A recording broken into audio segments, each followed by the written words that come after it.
As human beings, we often feel pretty special. No other creature on this planet has been able to conquer so many different environments. From the icy tundras of the North and South Poles, to the blistering hot deserts of Northern Africa, and even the humid, bug-filled tropics. Yeah, with huge spiders. Eek.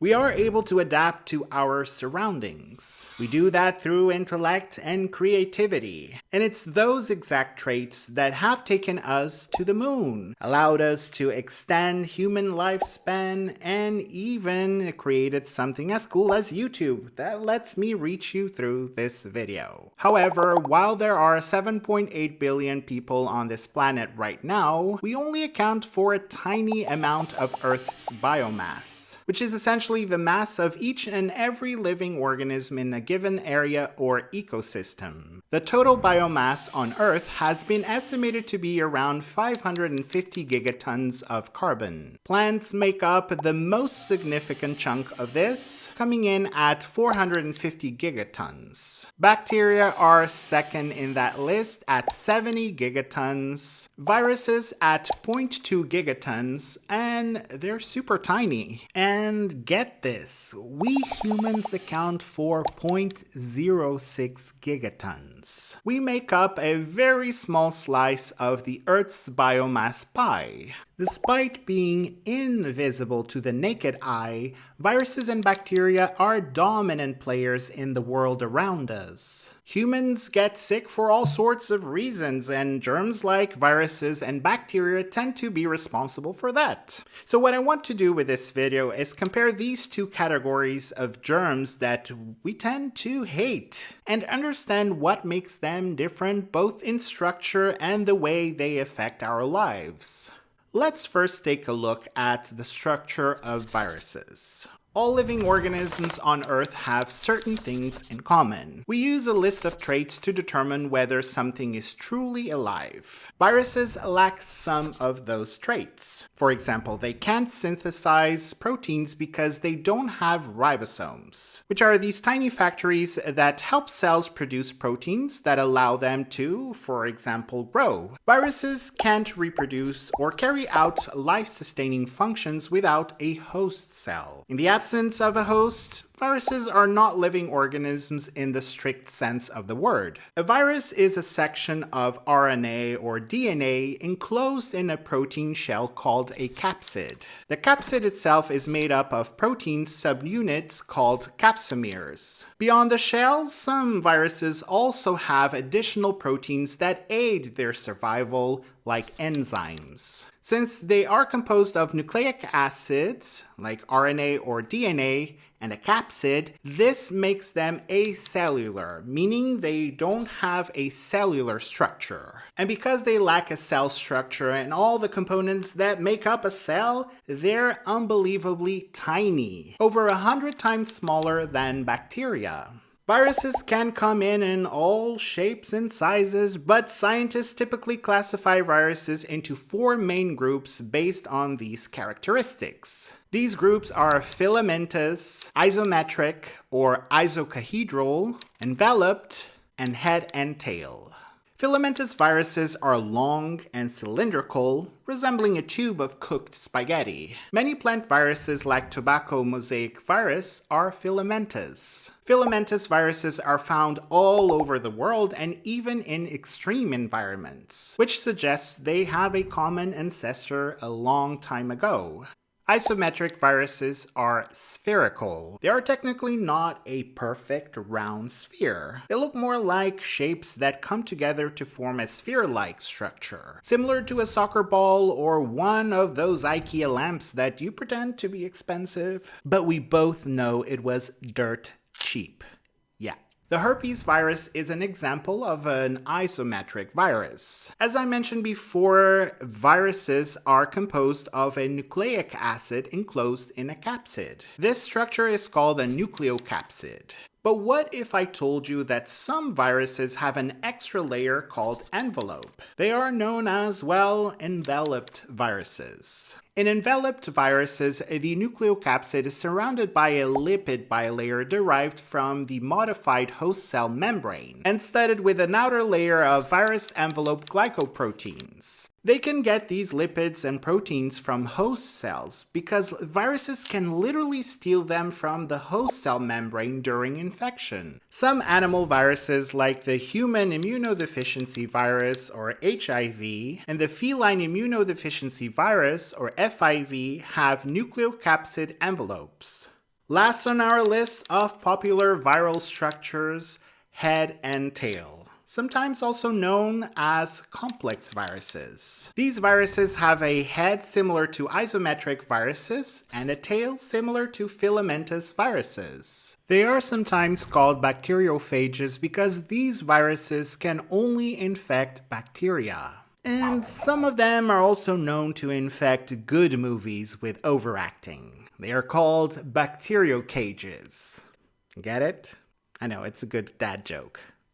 Bacteria are single-celled living organisms and unlike viruses have all the components they need to survive and reproduce. And that, my friends, is probably the biggest difference between bacteria and viruses. Bacteria are actual living things, while the others, well, for the lack of a better word, zombies.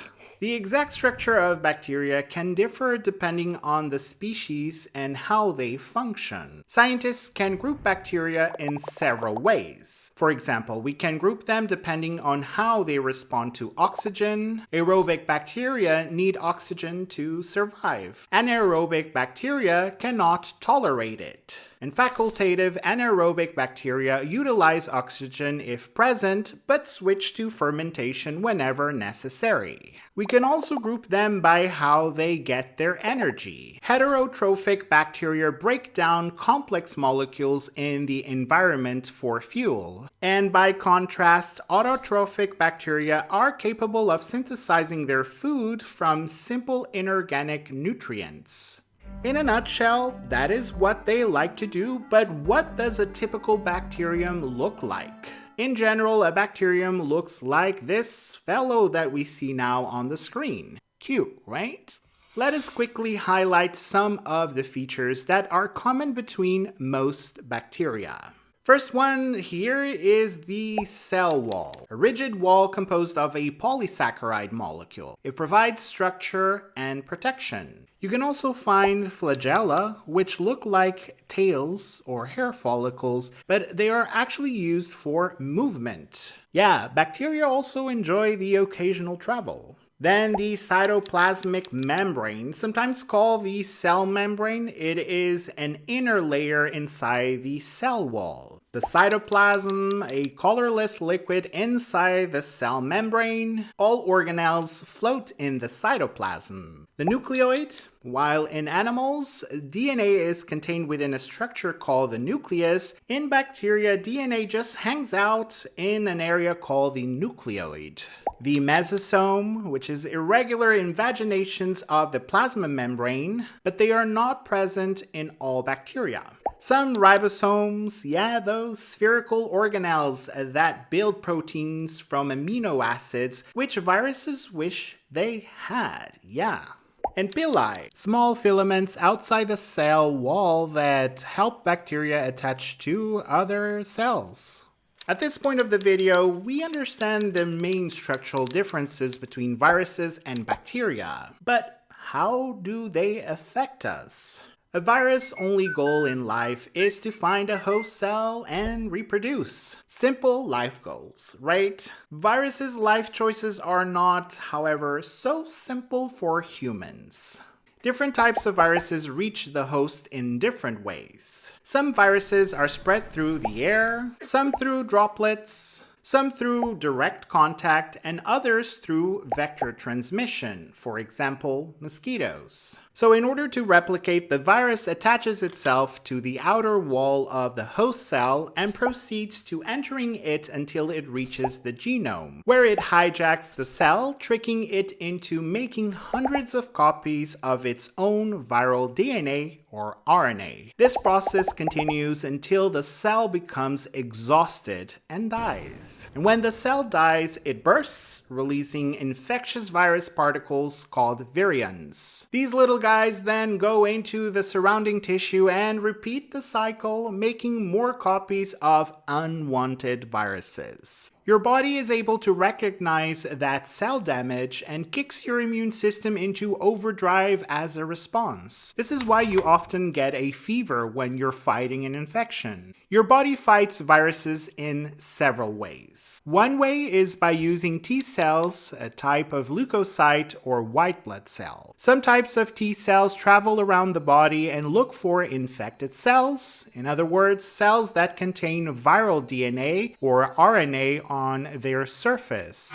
If they find one, they kill the cell. T cells can only recognize one type of virus, as each of these cells have a unique receptor that can only recognize one kind of antigen, just like some sort of lock and key mechanism. This whole process is called cell-mediated immunity. It is how your body rapidly reacts to intruders. That response occurs in the first few days of an infection. Following T cell activation, humoral immunity response kicks in. That's where the famous antibodies come in. Antibodies or immunoglobulins are specialized proteins produced by another type of leukocytes or B cells. They're able to recognize the invading pathogen and bind to the antigens, which are also proteins on the virus surface, to then neutralize them.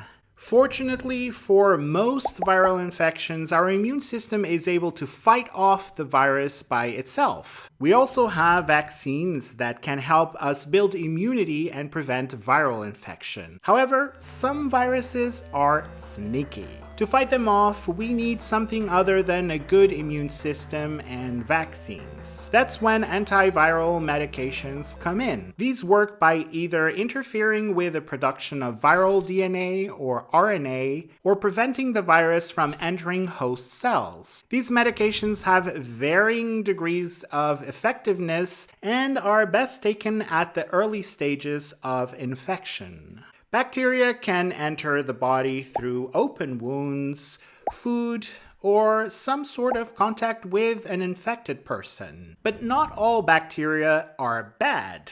For example, some bacteria live in our bodies and they help us digest food. If all bacteria were bad, we would be in trouble. Bacteria in our bodies outnumber human cells 10 to 1. Yeah. Now, the bad guys, you have probably heard of them before. They are pathogenic or disease-causing bacteria like E. coli, Salmonella, and Staphylococcus, just to name a few. They reproduce quickly in your body and release toxins, causing a variety of illnesses, from the popular and annoying stomach flu to the terrifying bubonic plague that is known to have shaped our history. Most bacteria will reproduce via binary fission, which is a fancy word for splitting in two. Some bacteria multiply every 20 minutes. Unlike viruses, most harmful bacteria aren't seeking out a human host. They just want access to nutrients to thrive, and sometimes they don't really care where they get them from. Antibiotics have been revolutionary in defeating bacterial infections. Antibiotics work by blocking vital processes in bacteria, killing the bacteria or stopping them from multiplying. This helps the body's natural immune system to fight the bacterial infection. 100 years ago, you could die from a tooth infection, and now you can just swallow a pill. Even with modern medicine, with all the amazing technology available to us, bacteria and viruses have something in common that makes us dislike them even more. Something that has challenged scientists from the moment they knew of their existence. Even though bacteria and viruses don't have a brain, they are smart little devils that find creative ways to become resistant to novel medicine. I'm sure you have heard of antibiotic-resistant bacteria. Every time a person takes antibiotics, sensitive bacteria are killed, but some survive and may be left to grow and multiply.